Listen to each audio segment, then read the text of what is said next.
Hello everyone and welcome back to the Automation Beam Championship. This is the round 5 results video, which means that the next one will be the grand finale video. This round was all about building crazy and epic movie cars that could be the stars of the screens next to their now overweight co-stars. Let's see what you all built, and action. We start with Anal, who have done Lightning McQueen. This is truly a very cursed representation of the car's car, but it's very cool too. We all know Lightning McQueen was powered by a 5.7 liter inline 6, making 250 horsepower. Or was it? Next is Alpine with the Donk City, which to me is the perfect car for a late 1990s movie about gang violence and some cool ass gangster who revives the whole town with his rapping skills. Anyway, the Donk did things and did them in a way. Now we have Bassworks with this very cool Mad Max War Party inspired guitar player rig straight from Mad Max Fury Road. It has a name that I can literally not zoom in enough for to read. A 5 liter Boxer 6, and it is quicker to 60 than Lightning McQueen. Belgiab Union Manufacturing has built the T for Thrift bus. This very square and very neon bus has very little features, which I assume has made the aesthetic score drop quite a bit. It is pretty quick though, which is weird, because it's a bus. The Cranston Spearhead The Fast and The Family not only has a cool name, it also has a 3rd place medal in the aesthetics category. This very detailed Charger-esque build has all the things you need, such as a 6.8 liter V8 with 470 horsepower and a 4-speed sequential gearbox. Nice. The next car has no picture and therefore no aesthetic score, so I need you to think for yourself about how this car looks. So have fun with that. It's called the Colt Truck Movie Stand-In and it's built by First Gear Automotive Development. Yes. The Supermerja high-speed pursuit vehicle is the car Versa entered for this round. It has a big inline 6 which has a roof and a passenger compartment which hasn't. The lap was set very quickly but not quick enough for a medal. How is it supposed to catch future criminals with that? Then, we have the high-powered machines Crisis ESMC² Time Machine. This very accurate DMC DeLorean replica from the Back to the Future franchise snagged the 1st place statics medal and the 3rd place in lap time from the hands of the competition. Nice job. Next we have the Mongoose GTS General Grant built by Impulse Automotive. This less racist version of the Dukes of Hazzard General Lee is a tad boring. It did not score that well in the look department, but it did do okay in the rest of the challenge. So good job overall. This is interesting. The car is very slow, has low power and does not look very good, but nevertheless it has won the Automation Rating Challenge. The Moravian Motorworks Coyote 42 Mujahideen is a very big truck with a very big goon on the back. It has a staggering 174 horsepower too, and solid leaf springs all around. This is the Contier, built by Merger Cars Auto Beam team. It is pretty much 2 big guns glued to the roof of a black SUV, rolling on teeny tiny balloon wheels. The lap was bad, the looks were bad, but they did score a 2nd place in engineering, so that's a good job. Pipo is next with this Aston Martin impersonator. The car is of course a remake of the famous James Bond Aston Martin DB something Vantage Vanquish thing in the 742nd James Bond movie. It is powered by a small inline 5 and it too has a 4-speed manual. Now, this is the Mudcuts van from Polk Motorsport. This wool-covered and dog-faced van is exactly the kind of thing we needed. It is very slow, because it has 137 horsepower and weighs 1700 kilos, but it does look freaking cool, and with an 18 looks, they did very well there. Razar's Faxing Machines asked the age-old question, what would Kit from the Knight Rider have looked like if it was a 90s Ford Crown Victoria? The answer is this, the Sedan 4000, with the power of a race car and the amount of doors of a regular car. This is exactly like Kit in many ways, except better. Reckless Engineering is next with the Bouncer.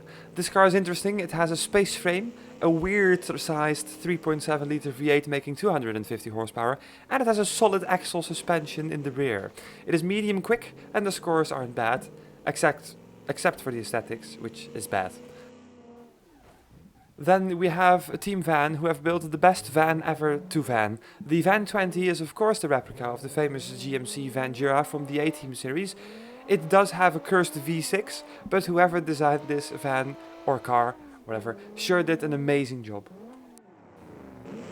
Next is the Bullet Stallion built by Twonky Works, meaning to look like a modern iteration of the Bullet Mustang from the Gone in 60 Seconds movies, I believe. This car sadly did not do that great. The car has a 6-liter V8 and a 5-speed manual, so who cares about scores? Vickers Armstrong Factory Racing Division has built this weird thing. The Red Lime H1A1 Muraco-matic is a muscle car with an extra wheel in the front. I do not know what any of the things I'm looking at do or mean, but they're there, I guess. So also third place in automation rating. This is the Volcano Motorsport Street Buggy, built by using only pipes and ruined by using only the picture. This small boy has a big motor. The 2.9 liter V6 makes 214 horsepower, which is not bad for something weighing 1300 kilos. Good job. Winthorpe Motors built the Fast 6 Furious 12 family on Mars. This weird but cool Mars racer kind of thing looks very sick and I want to have one. It's not only cool, but I also think it's the second quickest around the track, so good job. Crikey, it's the Japanese Rozzers. The Bull Honte Police spec by Zack Speed is a cool reference to Japanese racing culture and movies, but sadly it did not do that well. It's almost perfect though, with an inline 6, all-wheel drive and a sequential gearbox. And lastly, we have the Helios-built Angry Andy Bone Raider, a worthy Mad Max competitor with a slightly less intimidating name. The car looks amazing and it's apparent that it goes like Stink 2. It has a big inline 6 engine which makes just shy of 380 horsepower. The 4-speed manual and the all-wheel drive system launch this 1500 kilogram unit to 100 kilometers an hour in less than 5 seconds. Well done.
And now on to the results for the round. As you'll notice, I am not Dan, because he's having something called a life, whatever that is.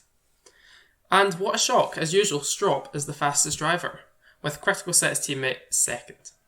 AMKR as well rounds out the podium, another shocking surprise for this season, with himself also coming in fifth for people as a sub-driver. John Vanway was unlucky to come ninth, just 1 second off of 8th place, but a whopping 7 seconds ahead of 10th, which was Impulse, Motive and Linus. Further down the order, we have quite a few times in the 220s, and as we get down to the 230s, the times start to spread out. Brader substituted for merger cars with a 245, and the lowest time was Sitzfion with Moravian Motorworks with a 252. For the round 5 aesthetics results, we have a new record holder with high-powered machines getting a whopping 9.5 out of 10 rating for their DeLorean Back to the Future car, so well done there.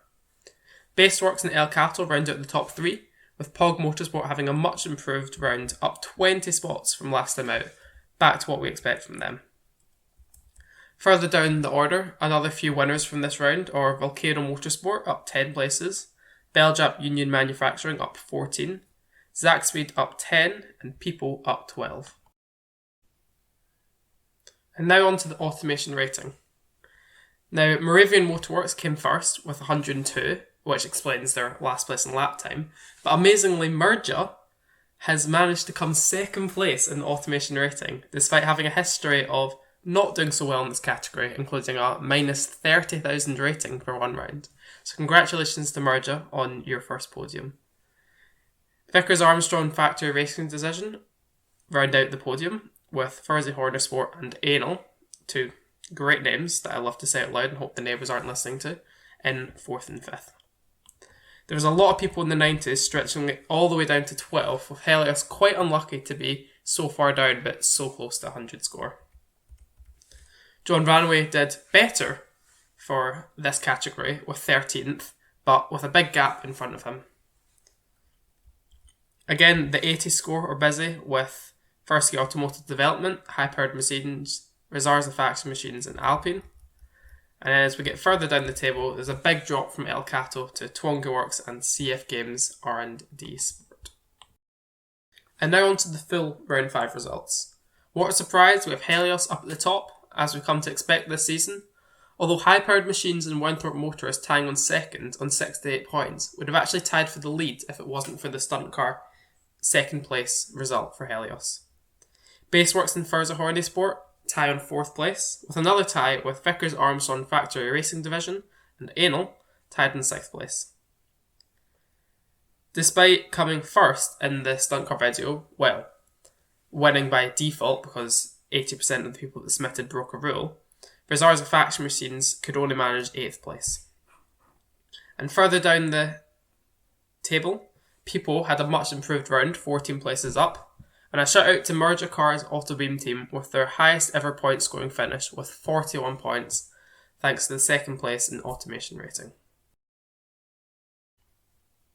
And now here is the highest voted stunt car video, but not the highest scoring because of their 1 place penalty. It's Helios with Strop's movie stunt car video. Enjoy.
Now, this was it for this video. You might have seen a graph, which I could not be bothered to voice over, or you might have not seen the graph at all. Who knows? Anyway, those who are impatient have bad luck, as the finale video is yet to be made.